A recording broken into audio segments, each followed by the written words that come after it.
All right, and we are live. Okay.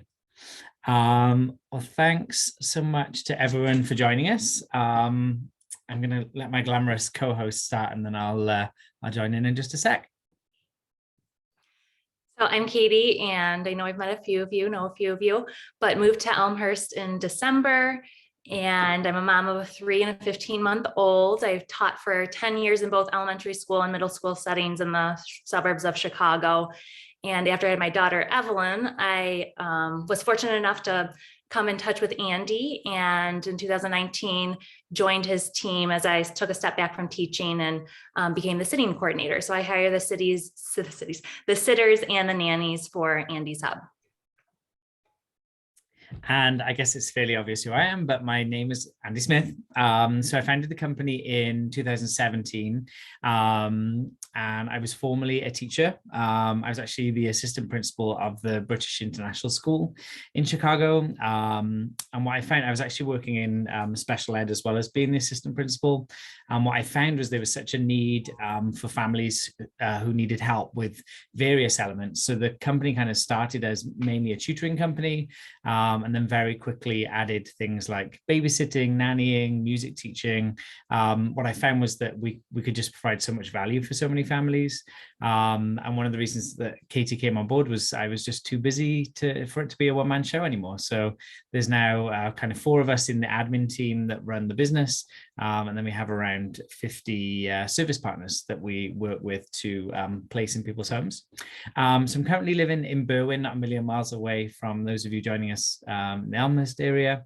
And as you can tell, originally not from Chicago. So I am from the UK, which I guess is how I ended up working at the British School. But I've now been in America for 12 years almost, and I'm actually an American citizen. So don't sound like one, but I am official. I do have my passport. So a little about the 2 of us. So I'll just show you really quickly. So these are the things that we're hoping to go over tonight. We did try and kind of combine as many questions as possible from the Facebook group. So we saw a bunch of questions there. So we've tried to wind those answers in. If as we're going through, you have other questions, please feel free. If you can, unless they're burning, try and hold them until the end. And then we've got a nice Q&A session at the end, just to cover anything else that you may want to know about us or about the business, or generally just about what tonight is about, which is finding a babysitter. So without further ado, Katie, I'm going to hand over to you. Sure. So before you start looking for a sitter, you want to think about your non-negotiables. So think about, the types of training and qualifications you want to see in your sitter. So do they need to be CPR certified, first aid certified?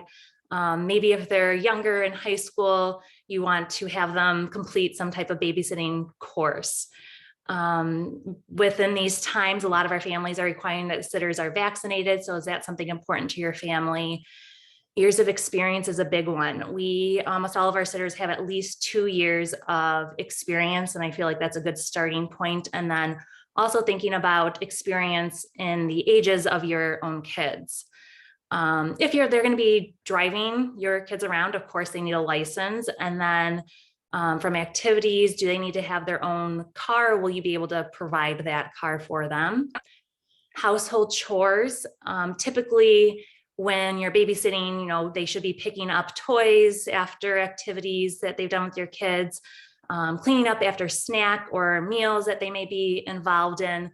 But if there's anything extra, you probably want to go over that with your sitter ahead of time.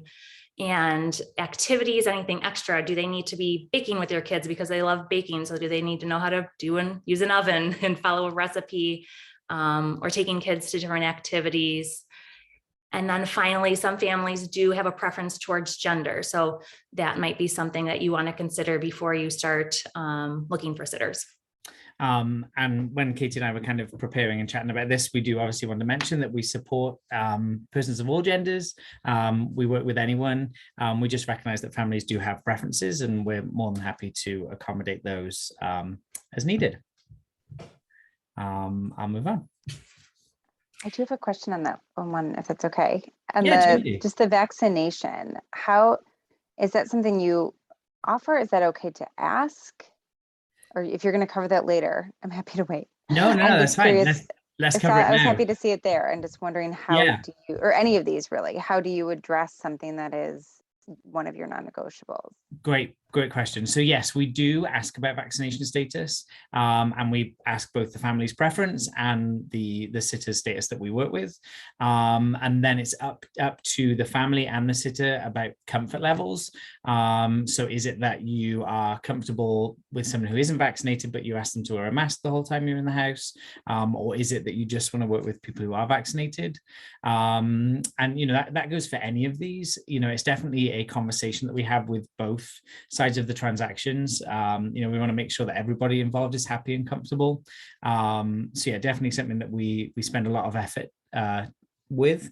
And also we actually have a kind of some paperwork related to COVID-19 especially, that we have everyone sign up front, just that everybody's on the same page. And that's very much, when we're talking about non-negotiables, that's the most important thing for everyone involved, right? That you're on the same page. Politics aside and opinions aside, as long as everybody is comfortable and on the same page with your decisions, then we support that for you as the parent. Hopefully that answered your question. Yeah, thank you. Awesome. Katie, I think it was you that's going to talk again. Sorry. Yeah, that's okay. Yeah, once you've kind of gone over your non-negotiables, then you want to start looking for your sitters. So different ways to do that are agencies. There are a lot of different agencies out there, such as ourselves. Not only do we hire sitters and nannies, but we also hire, tutors. I've hired people to help with birthday parties or Super Bowl parties, after school pickups. And then we also have music teachers if you're looking for music lessons. For sitters, you can also look at social media groups. Again, there's so many different social media groups out there. I do find that a little overwhelming as a parent myself. And even when I'm looking for sitters for Andy's Hub, you can see there's lots and lots of posts throughout the day. So it takes a lot of time to sift through, reading through the different posts. If you make a post for your family, then, following up with those people. And it's just a little more inconsistent. And I feel like, almost like a needle in a haystack sometimes with these social media groups, but that is definitely an option and a way to get your information out there. Word of mouth is a really good one, whether it's through the neighborhood, going to parks, talking to other moms, different activities if your kids are involved in park district groups or church groups, but just kind of asking around and seeing who other people are using. Once you're ready for the interview, again, I would really start with experience and how much experience does this person have? Do they have any experience at all? Ask them what a typical session would look like to them. So you want to see that they're answering where the kids are happy throughout the time. Of course, there might be the meltdowns with certain ages, but the kids are mostly happy and engaged, and the sitter is hands-on throughout the time with your child or children. Are they following the schedule that you've left for them and making sure bedtime routines are followed and on time, staying off screen time if that's a preference that you have, etc. How are they going to handle difficult situations? So maybe your child has a separation anxiety and they aren't going to want you to leave. How are they going to handle that? What will the sitter do if your child is misbehaving? Red flags can come up from that question. If this is a better question sometimes for an agency, it might be a little more uncomfortable for you to ask a sitter, but I always like to ask the sitter what to do if a parent is maybe unhappy with a session. So that tells me, are they going to be able to communicate and have a conversation and take constructive feedback in a positive way and apologize and know that ultimately it's there for the parent. What would they do in an emergency situation? So if your child bumps their head while they're there, are they going to be contacting you right away? All different questions you can ask. And then of course, any extra questions about non-negotiables. Now, if you work with an agency such as ourselves, we go through all of these interview questions plus a few more, along with background checks, 2 reference checks. So typically you don't need to do an extra interview on top of that. You can of course have a phone call before the person shows up, but whatever you're comfortable with after that is really up to you. Katie, I don't know about you, but my number one favorite question that we ask in the interviews is, what would you do if your child bumps their head? Because it just tells us so much. Just doing some muting. I think I got it. Would you agree? That's definitely one of my favorite questions. It's always different with different questions with different people. What is eye-opening, I find. Totally. All right, I'm going to give you a rest. So one of the roles that I had when I worked at the British School was health and safety. So this was already kind of bred into me, but having my name on the company, I'll tell a funny story at the end about how my name ended up on there, but because my name is on the company, to me, safety and keeping children safe and families safe is my number one priority. So there are a few different things that we do as an agency, and I would recommend, if you're not working with an agency, you still consider these. And the first one, without fail, is a background check. So we make everybody that works with us do a basic background check. Now, the one thing I want to mention about that, there are 3 different levels of checks that we are able to access through our vendor. Now, we do the basic background check because it covers everything that we need to. So, criminal background, sexual offenders, register, terrorist watch list, all of those kinds of things. The enhanced levels are more for financial institutions. But the one thing that I popped on the presentation that I just wanted to mention, the basic background check doesn't look at driving record. So if you are planning to use a sitter that is going to be driving children, then that's definitely a conversation that we should have ahead of time if you are working with us, or if you're running your own background check, is just make sure that if you are going to be using them to drive, that you've also used that enhanced check so that you're looking at a driving record as well. So some other things to think about. So we don't require a sitter to have first aid training and CPR training. However, most of the families that we work with obviously want that as a qualification. So definitely something to decide in your non-negotiables. And also, we obviously know that there are many places in the community that those trainings are available. So things like local fire stations, local park districts often offer training like that. So definitely, if you do work with a regular sitter, especially if you're doing it on your own, they can be affordable ways that the sitters that you work with can get trained. So then as an agency and as a I think we're all mums here, so as an agency or as a mum, I'm sure references are incredibly important. They certainly are incredibly important to us. So we check 2 references. I would recommend that you as a mum check at least 2 references. You obviously want to know what the background of the person is.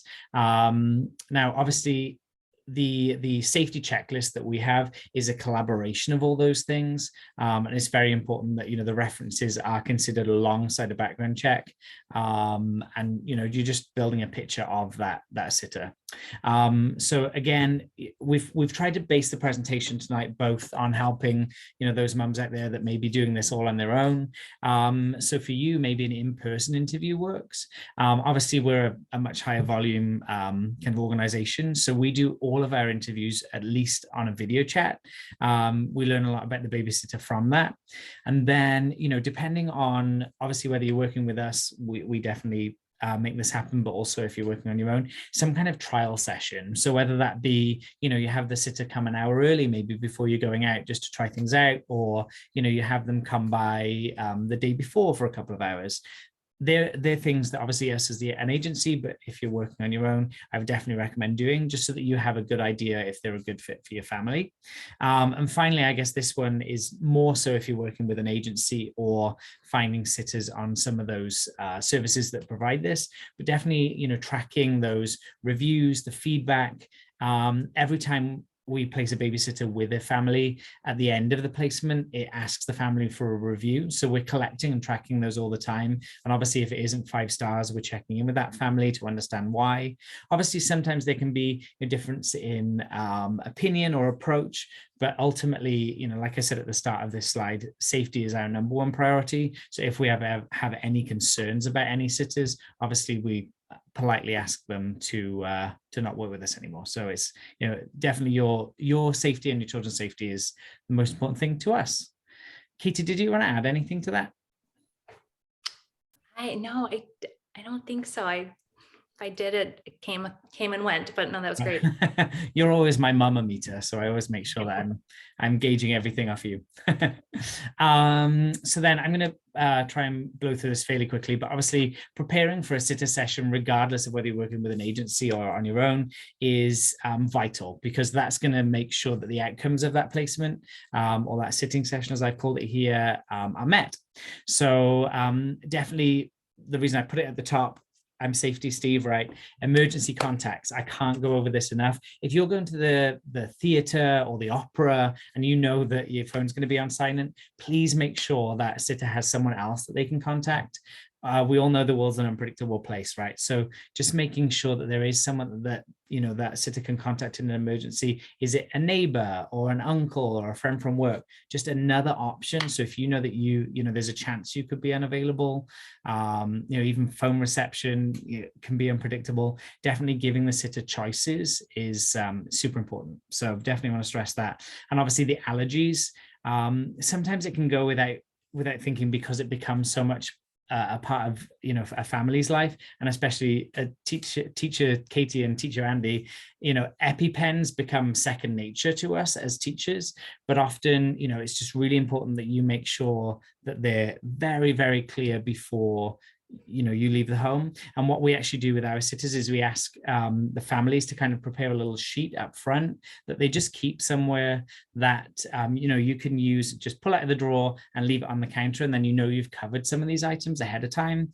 So obviously, you know, making sure they have access to first aid and emergency medical equipment, and running through the house layout real quick. You know, are there rooms that you'd prefer your children not to be in? Are there rooms that you'd prefer the sitter stay out of? Really important. And then this one, you know, kind of goes back to those non-negotiables that we talked about before, but setting really clear expectations for, you know, everything that you expect to happen during that placement. And obviously, regardless of who you're working with, if you've made your expectations clear at the start, chances are you're going to be pleased when you get home. So that's super important. You know, bedtime routine can be difficult. So make sure, you know, we're kind of sharing all of those expectations about food, you know, if there's any activities you want to get done, if they're slightly older children, any homework you expect to be completed. So definitely important to cover that. Payment methods is something that, you know, as I started the agency and the more that we, you know, kind of work with families, we've obviously now worked with hundreds of families, but having payment methods sorted up front is really useful. So for example, you know, a lot of the sitters that we work with have access to things like Venmo, Zelle, PayPal. So just having a quick conversation beforehand, either with us as an agency or with your sitter directly, to have that prepared is, again, an easy way to avoid a pain point at the end of the night, especially if we've had a couple of glasses of wine. Couple of other things to mention. So definitely, you know, as someone who has babysat in the past, if you're going into a home with, you know, especially if you're a very techie family and there's all different controllers, you know, once the kids are in bed, if you're happy for the sitter to watch TV, make sure you're, you know, sharing instructions with those. Again, Wi-Fi, password. If you want the alarm system on, maybe later in the evening before you get home, you know, making sure that you're showing the sitter how to do that, or you know, also turn it off should it go off. A couple of other things. Obviously, these are self-explanatory, but making sure that you leave any supplies for activities. If you know, expecting changing to be done while you're gone, you know, leaving those. And obviously, having worked with many babysitters, something that they really appreciate is open communication about being late home. Life happens, right? So, you know, we want everyone to go out and enjoy themselves, but just make sure to kind of, you know, try and communicate and check back in if you're going to be late. That's super valuable to the sitter and means that they'll want to come back and sit for you. One of the other things I always like to mention as well, if you do have cameras in the home, which most of us do at this stage, just making sure that you have a frank conversation with the sitter up front. Just, you know, it's respectful for them, and, you know, obviously for them to know that they're, you know, they could be being watched. It's just a polite way, and it's, you know, a good way, you know, for you to keep check on everything that's going on in the house, but also just nice for them to know ahead of time. All right, Katie, I think we're going back to you. Sorry, I muted myself. So after the sitting session, of course, you want to have your payment ready to go, whether you needed to stop for cash or what that might be. Transportation home, if you might have somebody who's under the age of 16, do you need to give them a ride home at the end of the night? If it's later, are they okay with an Uber ride if you're calling an Uber for them? But think about that. If your child is still awake and old enough, I would recommend asking them for their feedback. How did it go? What can they tell you about the sitter? What did they do with the sitter? Or checking with them on the next day on how they felt to get a feeling for that. With the agency, like Andy mentioned before, with us, you are able to follow up with us on how things went, but you want to think about reviewing, taking notes on the session. I know that for me, sometimes I don't see a sitter again for another 4 months, and I might kind of forget about some of those things that I thought were great that they did, or some things that I might want to ask of them for the next session. So take a quick note on how you felt everything went.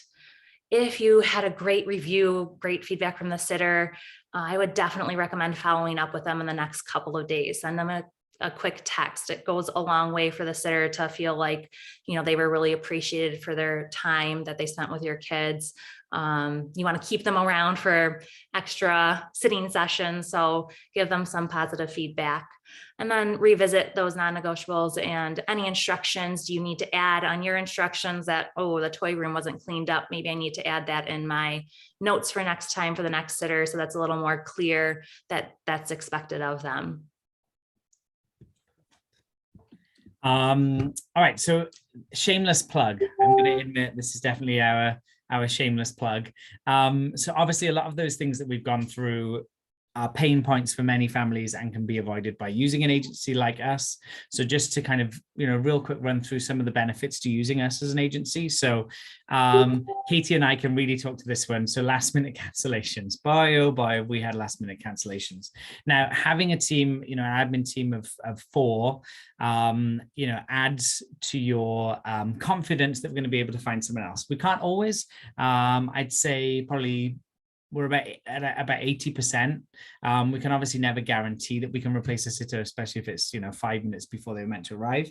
But we do have really high expectations of our sitters, and also we do have a database growing daily. So definitely one of those benefits is if you do end up with a last minute cancellation, chances are we'll be able to put something in place to help you. So that's definitely something. We've mentioned this a few times, but I think one of the invaluable things that we do is collect those reviews, because obviously we obviously collect those references when we start working with a sitter, but then obviously if we're tracking patterns and reviews, that's going to help us to give a better service to you as a family.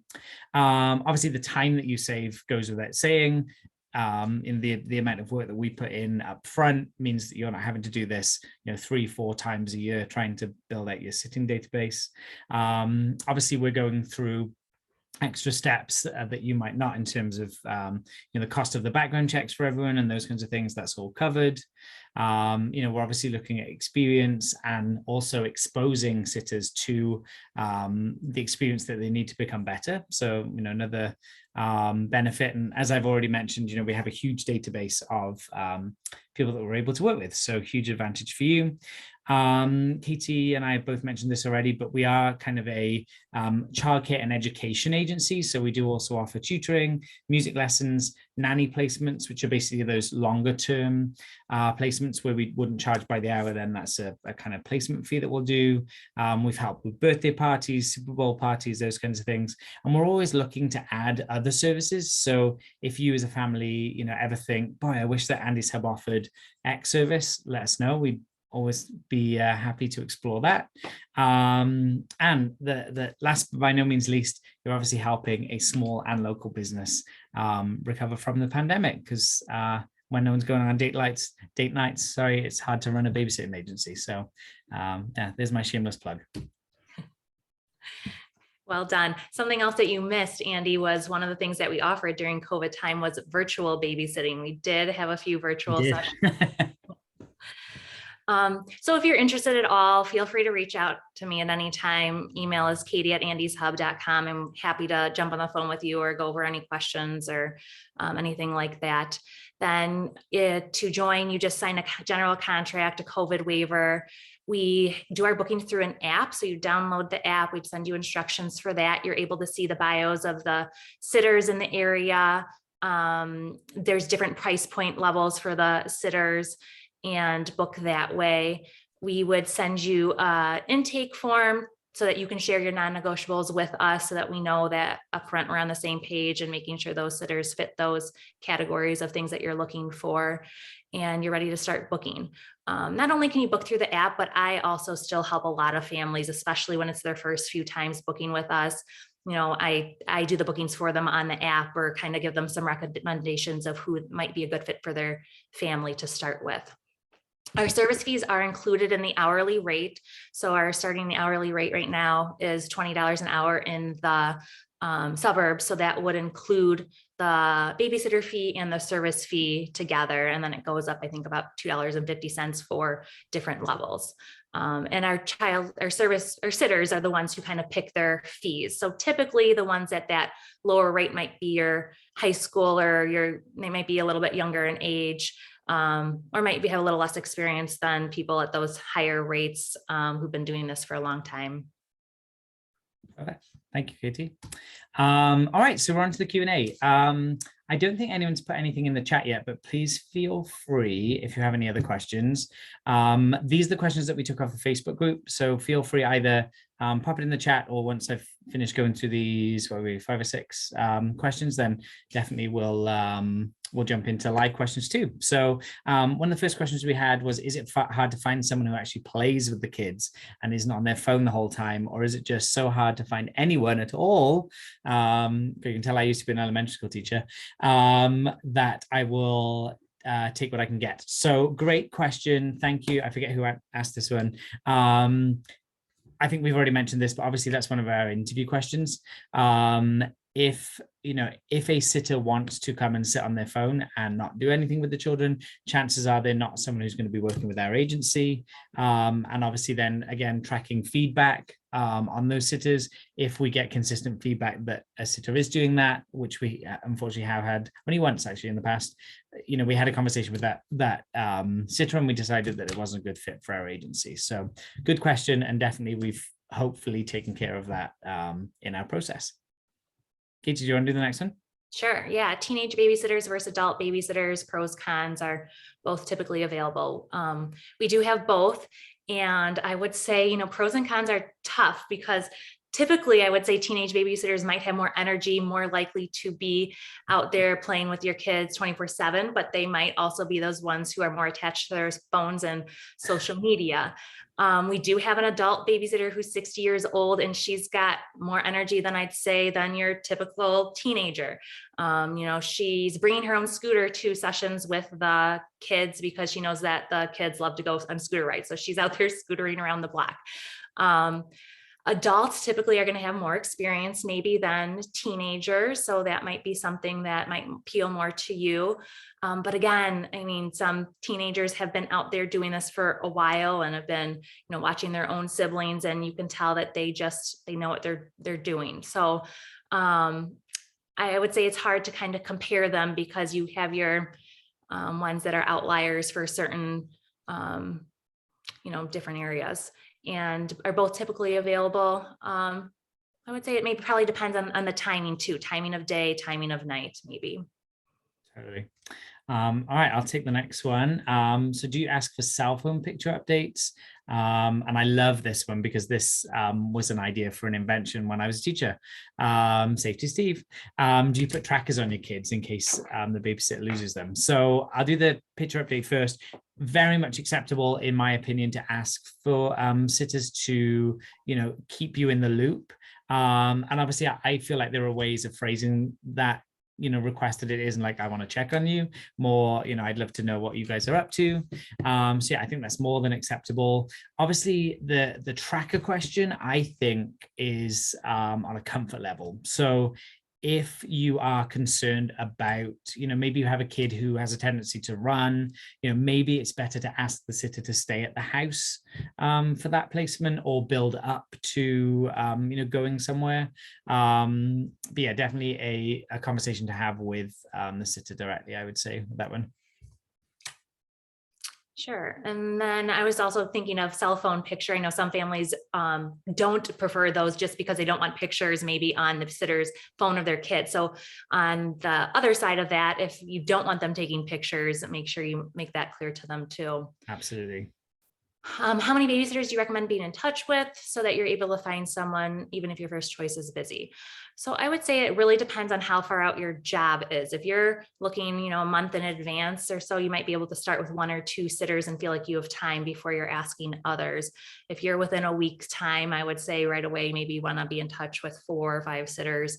And once you start getting to know those sitters, you're going to know, are they typically more available on the weekends, or do they have other families that they're sitting for or other activities that they're involved in, and might be a 50-50 shot with them. I am going to paraphrase the next one because it's long. What kinds of things are okay? So what kinds of things are you okay to ask a babysitter to do? Great question. So yeah, I would say anything related to the child. I would say, and it's actually in our contract with the sitter, is more than acceptable. Cooking, feeding, bath time, all of those kinds of things, definitely acceptable.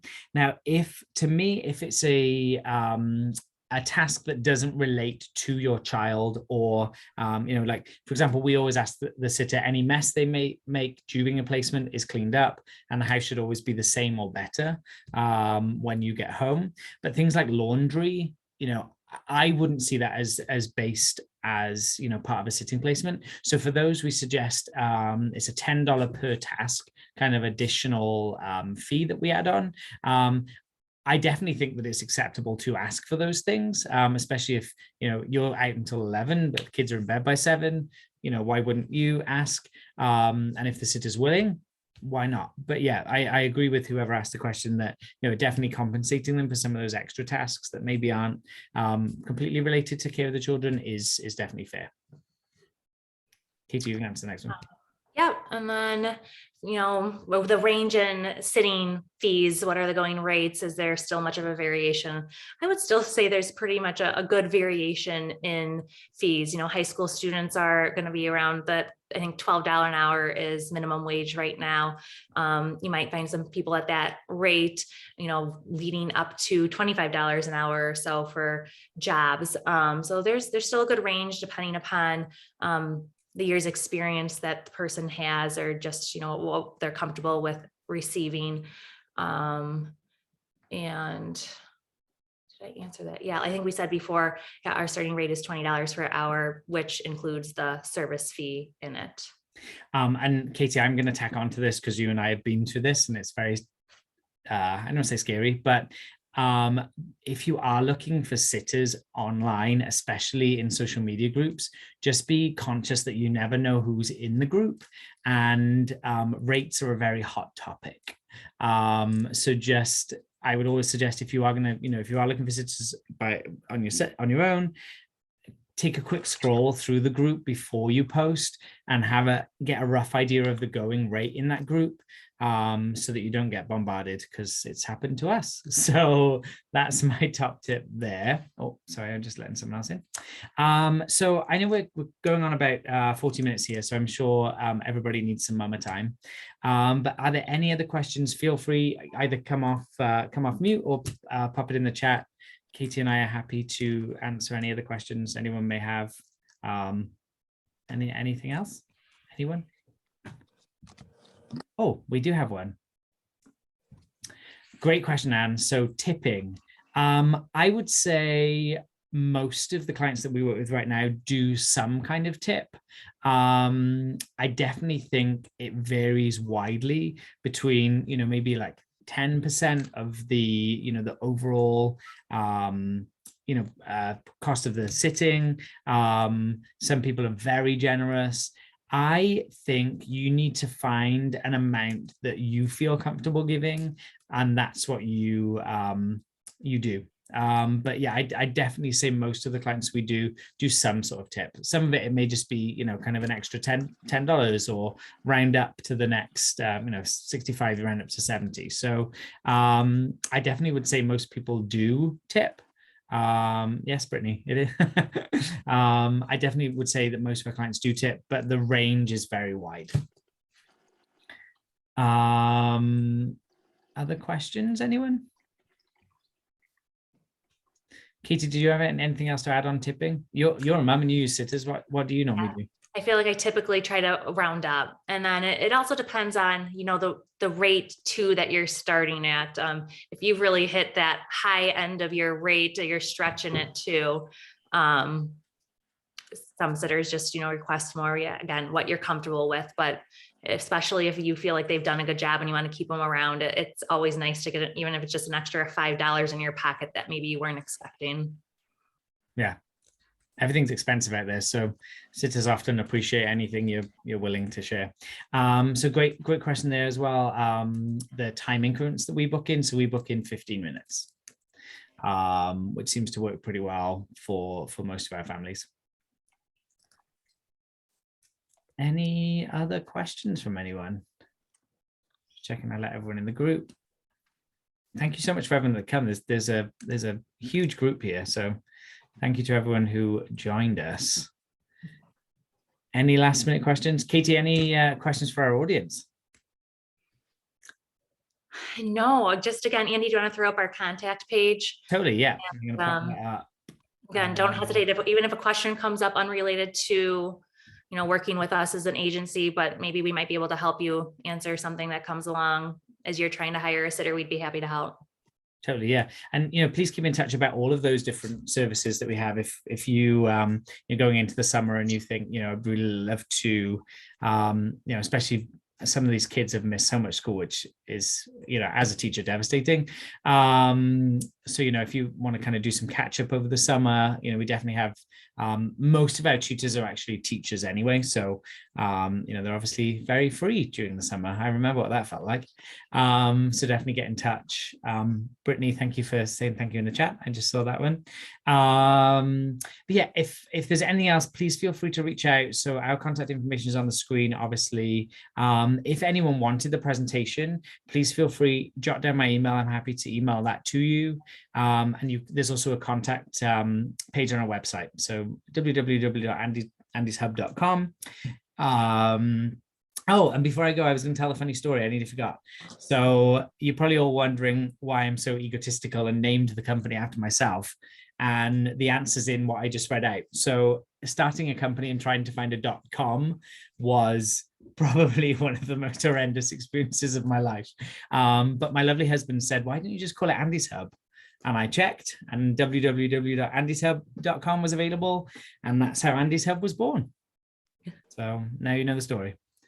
All right, everyone. Well, we've been on for 45 minutes. Everyone deserves a glass of something tasty before the day starts all over again tomorrow. So thank you so much to everyone who joined us. Katie and I are very grateful for the opportunity, and we look forward to supporting all those mums in the Elmhurst area. Thank you. Thank you. Thank you so much. Good night. Thank you. Bye, everyone.